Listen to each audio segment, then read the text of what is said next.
नमस्कार दोस्तों, स्वागत है आपका हमारे YouTube चैनल पर। आज हम देखने वाले हैं मध्ययुगीन काव्य में से पहली कविता अभक्ति महिमा, इसका स्वाध्याय। मैंने इसका स्पष्टीकरण अपलोड कर दिया है पहले ही, अगर आपको देखना होगा तो जाकर देख लीजिएगा। नीचे डिस्क्रिप्शन में लिंक है और पिन कमेंट में भी लिंक दे दूंगा। चलिए शुरू करते हैं। तो सबसे पहले है आकलन कृति। इसमें प्रश्न है, सूचनाओं के अनुसार कृति कीजिए, अंतर स्पष्ट कीजिए। माया रस और राम रस में आपको अंतर स्पष्ट करना है। माया रस यानी कि जो ज़िंदगी भर भौतिक सुखों में रहा वो, और राम रस यानी कि ईश्वर की भक्ति।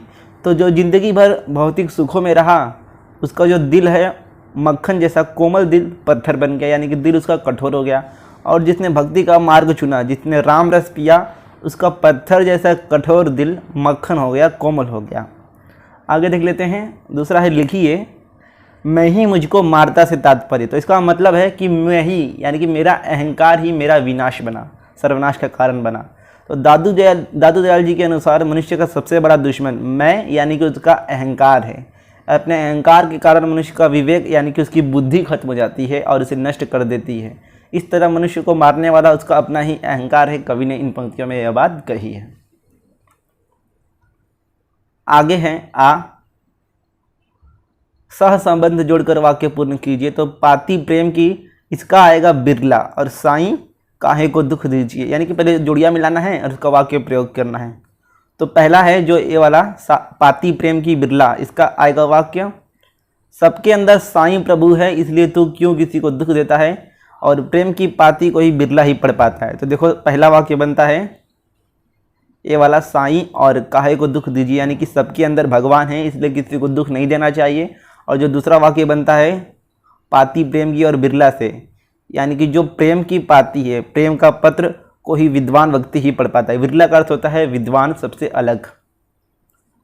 दूसरा है काव्य सौंदर्य। उसमें प्रश्न है, जिनकी रक्षा तू करे ते उबरे करतार। इस पंक्ति का भाव स्पष्ट कीजिए। तो संत दादू दयाल को सर्वशक्तिमान प्रभु पर अटूट विश्वास है। वे कहते हैं कि जिसकी रक्षा प्रभु करते हैं वह भव सागर पार कर लेता है, उसका कोई भी बाल बांका नहीं कर सकता। प्रभु की शक्ति का आर पार नहीं है। प्रहलाद के पिता हिरण्यकश्यप ने प्रहलाद को होलिका की गोद में बिठाकर आग को समर्पित कर दिया था, तो उनकी रक्षा प्रभु ने ही की थी। होलिका को आग में ना जलने का वरदान था, इसके बावजूद होलिका जलकर भस्म हो गई और प्रहलाद को आँच भी नहीं आई। यह प्रभु की शक्ति का ही प्रताप था। तो इस पंक्ति का मतलब यही है कि जिसके ऊपर भगवान का हाथ रहता है उसे कोई नहीं हरा सकता, उसका कोई बाल बांका नहीं कर सकता। आगे देखते हैं। दूसरा, संत दादू के मतानुसार ईश्वर सब में है। इस आशय को व्यक्त करने वाली पंक्तियां ढूंढकर उनका भावार्थ स्पष्ट कीजिए। तो हमें उन पंक्तियों को लिखना है जिससे हमें पता चले कि ईश्वर प्रभु सबके अंदर है। तो वो पंक्तियां कौन सी हैं?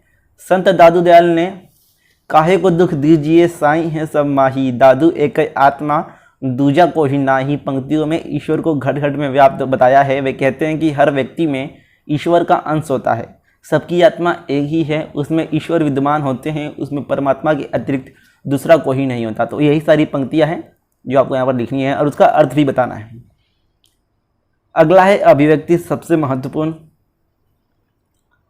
अहंकार मनुष्य का सबसे बड़ा शत्रु है। इस उक्ति पर अपने विचार स्पष्ट कीजिए। तो ये आप अपने से भी लिख सकते हो कि अहंकार यानी कि घमंड मनुष्य का सबसे बड़ा दुश्मन क्यों है, आप अपने हिसाब से भी लिख सकते हो। अगला है प्रेम और स्नेह मनुष्य का जीवन का आधार है। इस संदर्भ में अपना मत लिखिए। प्रेम और स्नेह यानी कि प्यार और करुणा, ये मनुष्य के जीवन का आधार क्यों है, ये आपको लिखना है। आप इसका स्क्रीनशॉट ले लीजिएगा इस आंसर का। अगला है रसास्वादन, एप्रिसिएशन का। ईश्वर भक्ति तथा प्रेम के आधार पर साखी के प्रथम 6 पदों का रसास्वादन कीजिए। तो देखो यहाँ पर आपको अर्थ के आधार पर करना है, यानी कि पैराग्राफ में लिखना है, मुद्दों के आधार पर नहीं करना है। तो ये फटाफट इसका स्क्रीनशॉट ले लो। आखिर में है कुछ साहित्य संबंधी सामान्य ज्ञान जानकारी लिखिए। निर्गुण शाखा के संत कवि। तो निर्गुण शाखा यानी कि ईश्वर की भक्ति वाली शाखा। इसके कुछ प्रमुख कवि हैं, कवि कबीर, रैदास, दादू दयाल, नानक, मल्लुकदास। अगला है संत दादू के साहित्यिक जीवन का मुख्य लक्ष्य। तो आप इसका आंसर देख सकते हो। आखिर में है कुछ वाक्य शुद्ध करके आपको लिखने थे। तो ये डायरेक्ट आंसर है, क्वेश्चन नहीं, 10 के 10 डायरेक्ट आंसर है। आप इसका स्क्रीनशॉट ले लीजिएगा। बाबू साहब, ईश्वर के लिए मुझ पर दया कीजिए, उससे तो मछुए पर दया करनी चाहिए थी, उससे तुम्हारी शक्ति पर विश्वास हो गया। तो इसका आंसर है, आप स्क्रीनशॉट ले लीजिएगा। अगर आपको इसका PDF चाहिए होगा तो आप हमारा जो वेबसाइट है ब्लॉगर का smartstudyhard.blogspot.com वहाँ पर विजिट कीजिएगा, आपको वहाँ पर इसका PDF मिल जाएगा। थैंक यू गाइस वीडियो पूरा देखने के लिए।